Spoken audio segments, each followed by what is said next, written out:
मी एवढा छान ॲम्बियन्स तयार केलाय, पण जानूचं कशाकडे लक्षच नाहीये.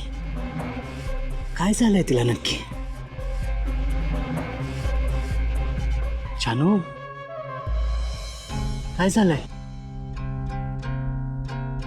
मी काही दिवसांसाठी आउट ऑफ टाउन चाललोय म्हणून तू सॅड झालीस ना? हो ना जयंत सर, म्हणजे आता तुम्ही गेल्यावर मला अजिबात करमणार नाही.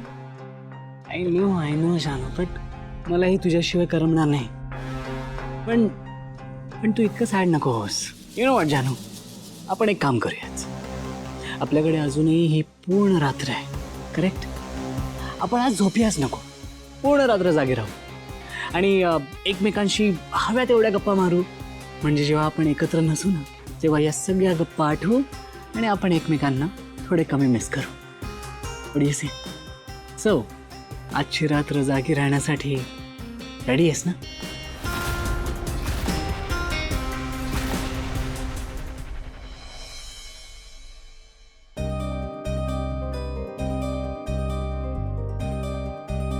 अहो, आज जानू आली होती ना, तेव्हा असं वाटलं ना तिला काहीतरी बोलायचंय, पण ती म्हणजे काय बोलायचंय? अचानक लग्नाचा फोटो घेऊन बसला. काय झालं?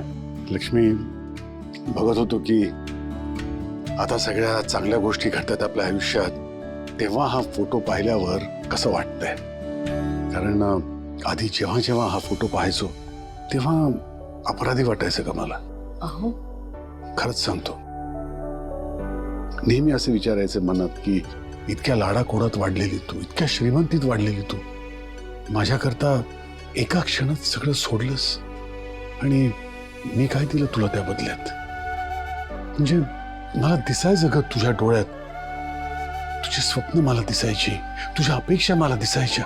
मी मात्र तुझं एकही स्वप्न, कुठलीही अपेक्षा पूर्ण नाही करू शकलो. काय बोलताय तू? अगं खरं तेच सांगतोय लक्ष्मी. म्हणजे लग्न झाल्यावर तुला काय दिलं मी? फक्त जबाबदाऱ्यांचं ओझं दिलं आणि जी काही संकट, जी काही टेन्शन झाली ती माझ्या बरोबर भोगायला लावली. अर्थात तू सगळं हसतमुखाने झेललंस, सगळं हसतमुखाने पार पाडलंस ग, पण तरी माझं मन मला खायचं ना. आणि जेव्हा जेव्हा हा फोटो बघायचो ना, सगळा भूतकाळ असा सरकन डोळ्यासमोर जायचा. पण आता आज परिस्थिती बदलायला लागली आहे. आपली आता फॅक्टरी सुरू होईल म्हणून म्हटल्यानं बघत होतो की या मनस्थितीत या फोटोकडे पाहिलं की कसं वाटतंय. खबरदार हा, पुन्हा अशा जुन्या आठवणींकडे वळलात तर. आणि शपथ घेऊन सांगते हो, तुमच्या बरोबरचा संसार खूप सुखाचा आहे माझा. तुमच्याबरोबर घालवलेला प्रत्येक क्षण सुंदर आहे. नाही असतील ना आपण एकत्र पाहिलेली स्वप्न असतील, ती पूर्ण व्हायला वेळ लागलाय कदाचित, पण लग्न म्हणजे फक्त स्वप्नांचं ओझं एकमेकांच्या खांद्यावर टाकणं असतं का? नाही अहो, लग्न म्हणजे एकमेकांना समजून घेणं, सांभाळणं आणि पाहिलेली स्वप्न पूर्ण करण्याचा प्रयत्न करणं. आणि जे तुम्ही सातत्याने करताय, तुमचा कुठलाही प्रयत्न माझ्या लक्षात आला नाही असं समजू नका कधी. आणि स्वप्नांचं काय हो, पूर्ण होतील नाही होणार. महत्वाचं काय आहे, तुम्ही आणि मी एकत्र असणं. जोपर्यंत तुम्ही माझ्या बरोबर आहात मी आनंदातच होते आणि आहे. आणि तुम्ही म्हणालात तसं आता सगळी स्वप्न पूर्ण होताना दिसतायत मला. आता तुम्ही ती फॅक्टरी सुरू कराल, मला माहिती आहे तुम्ही खूप मेहनत घ्याल, त्यावर पैसेही पदरात येतील. आणि मग तुम्ही माझ्यासाठी पाहिलेलं स्वप्न, आपलं लक्ष्मी निवास, तेही दिमाखात उभं राहील, खात्री आहे मला.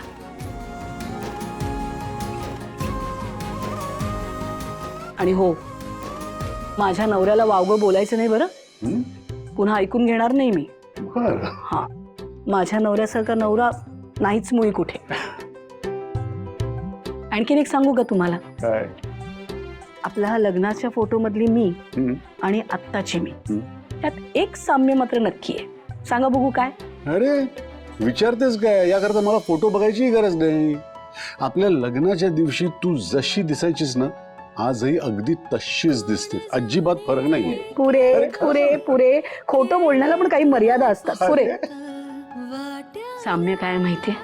आपलं लग्न झालं त्या दिवशी माझ्या डोळ्यात जो आनंद होता ना, तोच आनंद आजही आहे. आणि त्यामागचं कारण एकच आहे, तुम्ही.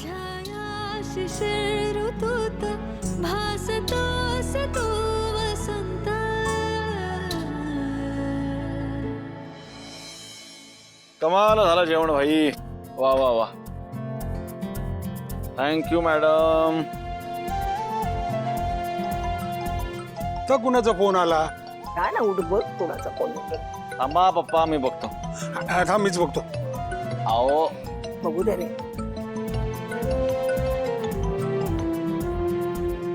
बोल. काय इतके अचानक?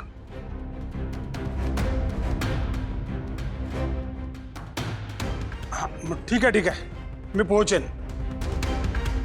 काय हो, काय झालं? कोणाचा फोन होता? अरे संपत, रेणुका काय विचारते? कुणाचा फोन होता? हा? घाबरण्याचं काही कारण नाही ना? आई काही काळजीचं कारण नाहीये. गेल्या महिन्यात आपल्या पक्षाची मीटिंग मुंबईला होणार होती आणि ऐन वेळी माझ्या छातीत दुखायला लागल्यामुळं ती पुढे ढकलली. अगं बरेच दिवस रखडलेली मीटिंग ती उद्या होणार आहे. अरे मग त्यात एवढा विचार करण्यासारखं काय रे? तू पण ना. विचार करण्यासारखं काही नाहीये, पण आपल्या पक्षाचे गडचिरोलीचे नेते त्यांचं असं म्हणणं आहे की ती मीटिंग तिकडे व्हावी. मला उद्या सकाळी लवकर निघावं लागेल. अरे देवा, म्हणजे गडचिरोली ना? हा ठीक आहे. हे बघ रेणुका, उद्या सकाळी लवकर सगळं उठून आवडायचं, म्हणजे तुझ्यामुळं त्याला उशीर व्हायला नको. होय. ऐका ना पप्पा, खरं तर उद्याच्या मीटिंगला भावनाला तिचा जाहीरनामा मांडायचा होता, पण इतक्या लांब तर येणं तिला शक्य नाहीये. मी काय म्हणतो, तुम्ही तिच्या वतीने जाहीरनामा मांडू शकता का? हो काका, म्हणजे मी तुम्हाला सगळं नीट एक्सप्लेन करते. आत्ता जाहीरनाम्यात सुद्धा ना तरुणांसाठी आणि महिलांसाठी विशेष काही तरतुदी करण्यात आल्या आहेत.